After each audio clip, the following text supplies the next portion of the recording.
live in an age of constant pressure. Families are navigating financial stress, demanding schedules, technology, cultural confusion, and the endless expectations to keep up. Parents are trying to raise children in a world that changes quickly, while marriages often compete with work, exhaustion, and the distractions that follow us home through our phones. In the middle of all the pressure, how do we build strong homes? I've often asked myself that question. As a wife, mother, author, and speaker, I know what it's like to walk through difficult seasons and wonder how to keep moving forward. Life does not always look the way we expect it to.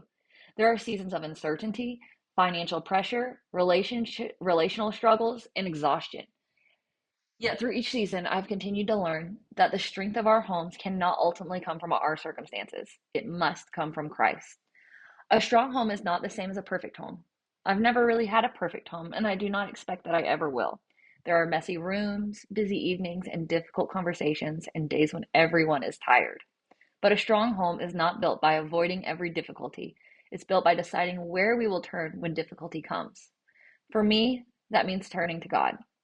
When we build our homes on the foundation of Christ, we are not promised that storms will never come.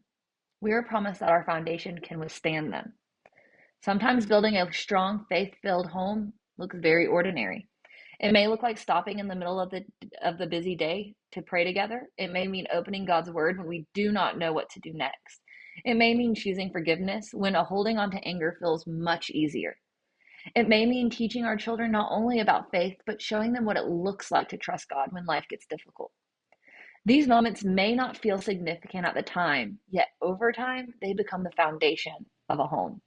Proverbs 14:1 says, "Every wise woman buildeth her house, but the foolish one plucketh it down with her hands." When I wrote my book, She Built Her Home, I kept returning to the truth that building a home was an intentional process. Every day, we are making choices about what we will allow to shape our families.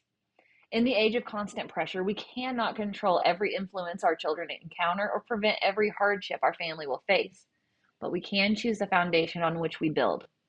We can choose we can choose prayer over panic. We can choose God's truth over noise of the world.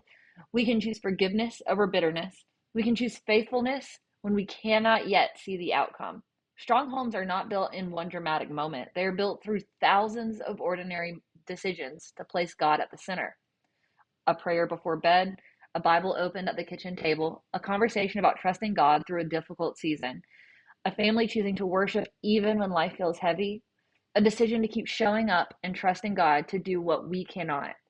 The world around us may continue to change, and the pressures facing families may continue to grow, but the foundation of Christ remains steady. We may not always see what God is building through every bit of our faithfulness. We may not see the impact of every prayer or know how every difficult season is going to end, but we can trust the one who is building with us. The question is whether the storm is not whether the storms will come. The question is whether our homes are built on a foundation strong enough to withstand them. And there is no stronger foundation than Jesus Christ.